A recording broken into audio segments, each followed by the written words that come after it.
All right, the Hardcore Record Podcast, episode 16 with Andrew of Miracle Blood. You know, getting chances to speak with people from bands you enjoy is always a pleasure. So take a listen and then go blast some Miracle Blood and hit them up for some shows. Enjoy. All right, what do we got? We got the Hardcore Record.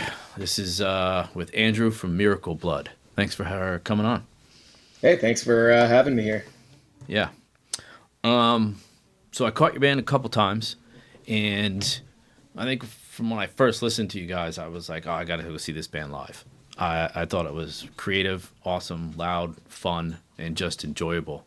And then going to see you guys, it's exactly, my impression of it when I first listened to it is exactly what I felt when I was at your shows.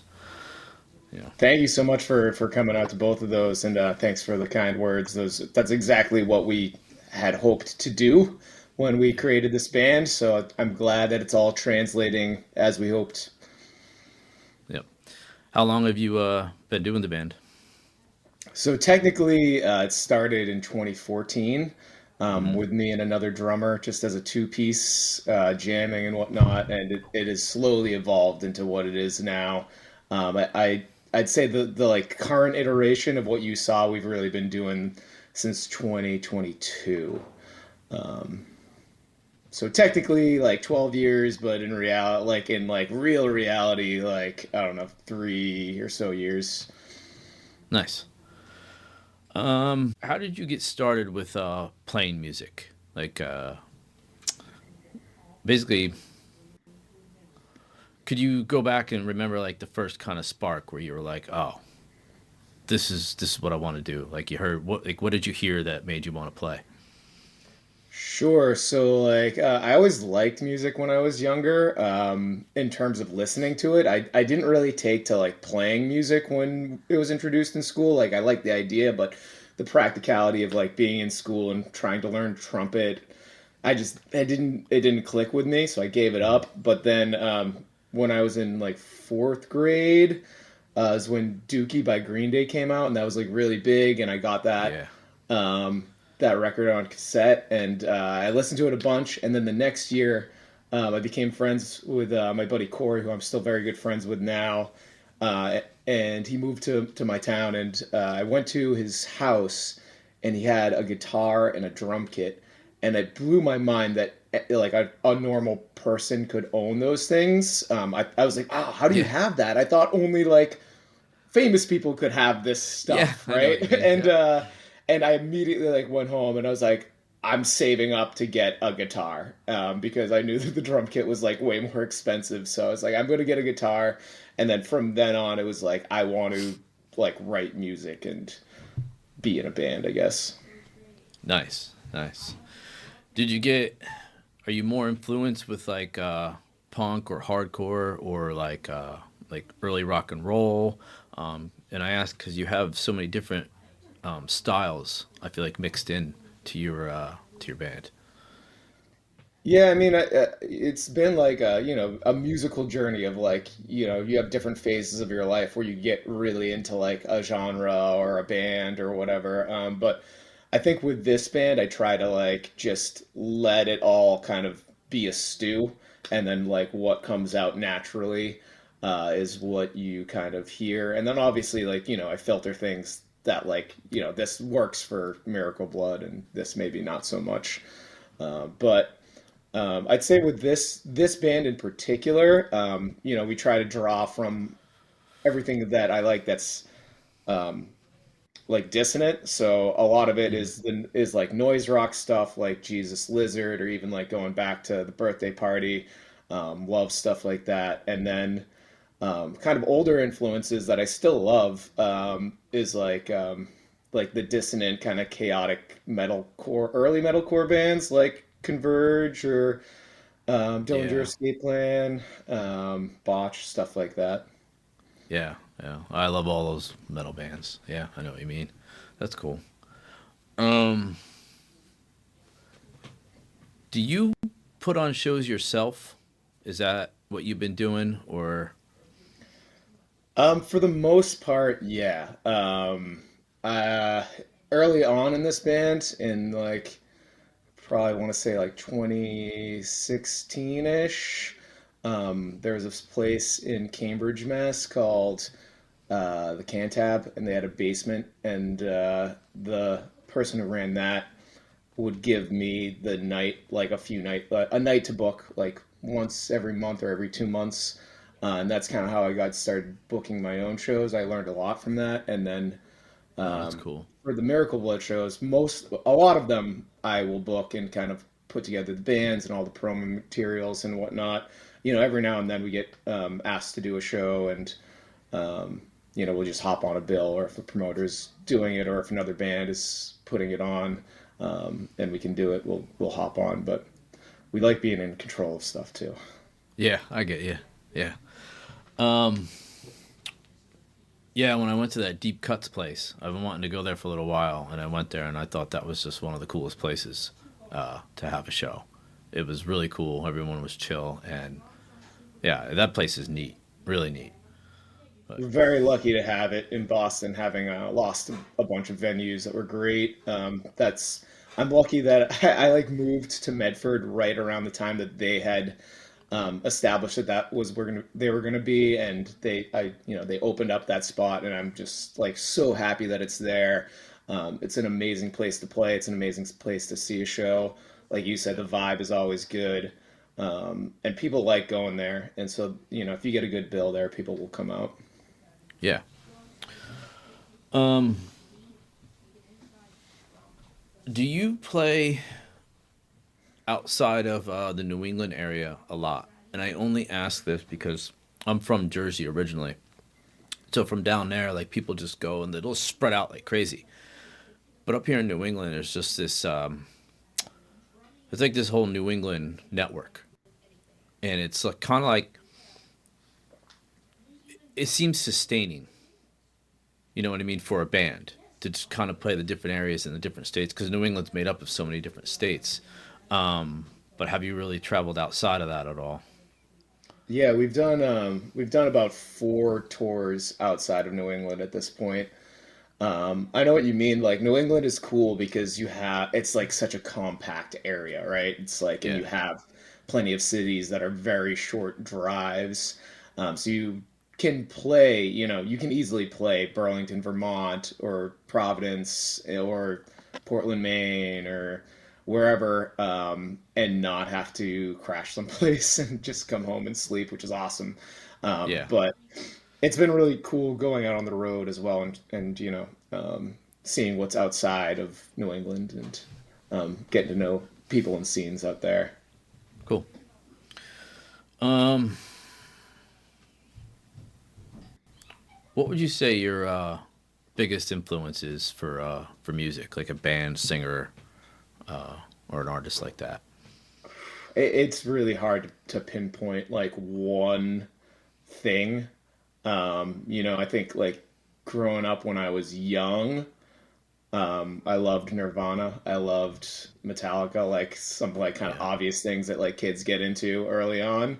Um, one thing that sometimes people say that they hear in Miracle Blood, that like I'm definitely like, oh, that was definitely like a big influence, is at the drive-in was like big when I was in like high school and stuff.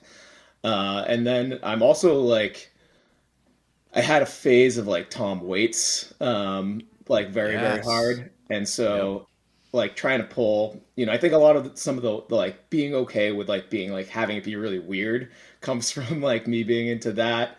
nice, Um, Another album that's like weird that like really influenced me is California by Mr. Bungle. I don't know if you're familiar with that, yep, but yep, um, yeah. So like I said, it's you being into music is like being on a roller coaster of a journey where you get really into, or at least I do. I get really into like one thing for a while, and like I like go deep on that, or one genre or one artist. And then you can't do that one thing forever, so you find something else that interests you, and dig into that. So there's been so many different things, so many different artists, musicians that I love. yeah, yeah. It's a constant ebb and flow. It's nice. I like that you mentioned At the Drive-In there. They've been one of my favorite bands for many, many years. they were supposed to, when they were still a band, they were supposed to do a tour with like Beastie Boys years ago, and then like one of the Beastie Boys broke their arm, and then the tour got canceled. So they ended up playing this like firehouse in like Wayne, New Jersey, and we got to see him at like this Wayne Firehouse Hall, and it was one of the coolest things ever. That's Yeah, incredible. I never got to see them live back in the day. I saw them when they like reunited a few years ago or whatever, 10 years ago. But yeah. yeah, I'm It's very still bummed that I good missed that you that. saw him though, but yeah, that's Yeah. awesome. Yeah, but it definitely felt like this is not the same, but I was still happy Yeah, to like get to like be like, yeah, I saw them. yeah, But yeah, even just the few records that they had from when they were active, it's just like I find that I can keep on going back to them and being like, this still is cool, which is, yeah, yeah. I not heard the always the case. poetry, the music, everything. It was very, very Yeah, creative. Yeah. yeah, absolutely. Um, let's see. Do you collect vinyl records at all? Anything like that? I do. I do collect Okay. vinyl. Um, What's a couple yeah. of your favorite vinyl records you got? That's a really good question. Um, in terms of like classic stuff that I like put on, and I have like Static Age Misfits is like one that I find myself going to a Nice. lot. Yeah, the Nevermind uh, LP is sick. Like that, I have that. And then by being in a band, I collect the ones of the bands that I play with. So at the show from Deep Cuts, I got the newest Intercourse record, which is fucking awesome.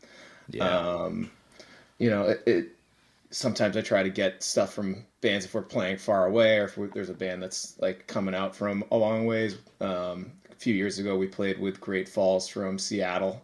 Yeah. That record is awesome. Objects Without Pain, super super crazy. It's an amazing album. Yeah. It Yeah. really is. Yeah. That's cool. That's cool. I'm starting to get into trying to sell some of my records. I don't want to keep everything I have anymore.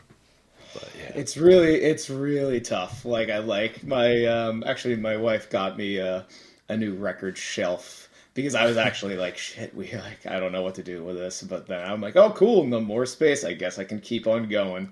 Yeah. Yeah. Nice. Nice. Um, let's see. What do we got? So what releases do you have out now? You have a couple releases, correct? Yeah. We have two full-length albums. We have Hello Hell's our most recent that came out in 2024 Hmm. and the end of 2024. That's what we mostly played when you've seen us. And then we also have Melter, which is our first record, which came out in 2022. And that's kind of like almost like a little bit of a compilation where it's taken from many different studio sessions. And then we have a few like pre that we had like a few like EPs here and there that we had put out. All just digital though. Melter was the first where we had like vinyl pressed for it. Um, yeah, Was that through a label or did you guys do your own stuff? we did our own stuff at first. We did like a limited run of 50 at Hmm. first, and at first we didn't do any vinyl. We did just CD, I think, Hmm. and digital, and then it people like just liked it more than we expected. So we're like, let's maybe try a short run of vinyl. So we did that. It sold out, and then we were right around when it sold out, we had just kind of finished wrapping up the mixing and mastering of Hello Hell, and we're shopping labels. And the label that took us on for that, Nefarious Industries, we asked, we're thinking of reprinting our first album. Would you be interested in having part of that and having it be on your label? And Greg from Nefarious was he was like, yeah, that sounds awesome. So we reprinted Melter kind of in between in the time that we were like waiting for Hello Hell to come out. We reprinted that um, via Nefarious Industries. Nice. Are they based out of New England? They're based out of now Pittsburgh. They're kind of Philly area, but he's Hmm. moved to be in Pittsburgh now. All right. Cool. Cool. Um, where can you purchase most of your stuff? Do you have? I see you have like a link to Bandcamp, right? Yeah, right now Bandcamp is the best place to get things. Nefarious Industries, our label, sold out of vinyl and cassette for both releases. I think you can still get CD of Hello Hell there. Um, we have some stuff like in our stock for like our merch table and stuff. So I think I need to check to see if that's actually linked on Bandcamp right now. Hmm. So Bandcamp, and if it's not on there, come to a show or Yeah. send us a direct message, and I'll get you a vinyl of Hello Hell or whatever you're looking for. Nice. Nice. What are you guys? You just looking to keep playing in the future, same way you've been going, or are you looking to do anything more or add anything? I mean, we're always looking to kind of push things and figure out next steps and um, kind of figure out, you know, how do we do things differently or how do we do stuff that we haven't done before. So right now we're finishing up the writing of our third record, and we're going to start recording it in end of January. Same studio that we did the last one, same producer. We got our friend Nicholas from the band Bedtime Magic. If you saw us in New Bedford, they also played. Um, Okay. but he's helping with some kind of like producing stuff. And so we're gonna have another record on the way, and we're hoping to get back out and tour once we're done with the record, and then once it comes out, and hopefully to get to other spots that we haven't been to yet. So we haven't been to West Coast, we haven't been beyond the U.S. borders, and so we're kind of thinking about like how do we keep expanding outward and doing things that are just different that we haven't done yet to just for the shits of it and for the fun of it. So we'll definitely want to get back out and tour and see some buds that we haven't seen in a little while, that some friends in other places, and then hopefully getting to other places we've never been before and meeting some new folks. We're planning a tour in April, and that will probably be mostly places that we've been before, just to kind of see some cool spots again, see some buds we've made along the way in the previous tours, and just have some fun on the road and play songs. Yeah, that's why I hope like with doing the podcast, like I hope it helps promote it out a little bit more. Like I do have a lot of friends back in Jersey, and I hope that they'll reach out and do things like that. So here I am calling them out to like reach out to you, but Sweet. but but yeah, I feel like doing this, it's just trying to help spread a word of mouth of things, bands that I see that I find interesting. I feel like there's a very good network with playing with bands and then shows, and that whole network, and just trying to now spread like a word of mouth, have like a talk. Because when I grew up, there was always a magazine around, like a paper magazine, and you don't really get that much. So either you got to catch the ad for the show on your feed, but also it's like this is what was missing. So doing this and being able to talk to you, and help spreading the word, is just it's enjoyable. Awesome. Yeah, we really appreciate it. We've talked about a lot of times how, everybody that we come in contact with through this or playing shows, it's just like another piece of the puzzle, right? Of like um, how do we build community? How do we connect people who are in different places? How do we Hmm. connect people who are in the same place who are doing similar things? So I think that people who do this sort of thing are, really important. They're another just piece of it, along with like live promoters or bands. It's just all kind of like the network of the scene, and making connections, getting to know who else is out there doing cool stuff. Yeah. Cool. All right. Well, I think we covered pretty much just about everything. You know, Cool. I'd like to let people out there know. I mean, yeah, check out Miracle Blood. Right on social media, Instagram. You have all social medias, or Yeah, for the most part. Like yeah, we have all of them, but the ones that like definitely we're on actively is like Instagram, Facebook, YouTube, and then like the streaming stuff. Um, like we're on X and Blue Sky, but I will be very honest that I we don't don't use really them. look at that stuff very much. But you can find us on all the stuff. It's Miracle Blood Music, I believe. Cool, cool. Um, all right. Well, thanks for coming on, and we're gonna sign off now. All right. Thanks so much for having me. All right.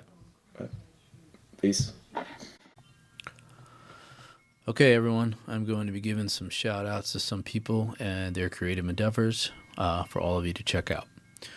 Check out IUIO, Orlock, and more at Funeral Recordings on Bandcamp, funeralrecordings.bandcamp.com, and the Landau store on Threadless, landau.threadless.com. And connect with the Waits through Instagram at landau.creative and at orlock.chicago and at withpatience.chicago. I once saw them in the back room of a pizza joint is a new book by myself, a collection of writings from my inspiration and all these bands I have seen and heard spanning the decades. If you've ever been to a show, then this book is for you. Available wherever books are sold or from the link on my IG page at old.man.elliot. And thank you to Silk Road Books for giving me this opportunity and guidance to get this book out there. So please check out silkroadbooks.com and all they have to offer. Check out Stephanie Elliott's works through Orange Blossom Press Company, The Witch in Yoga Pants, The Girl Who Didn't Go, Horror Stories Compilation Volume 1 and 2, a sci-fi mystery series with Morris and Packard starting with Murder on the Mountain, all available through Amazon. Thank you, and have a good day.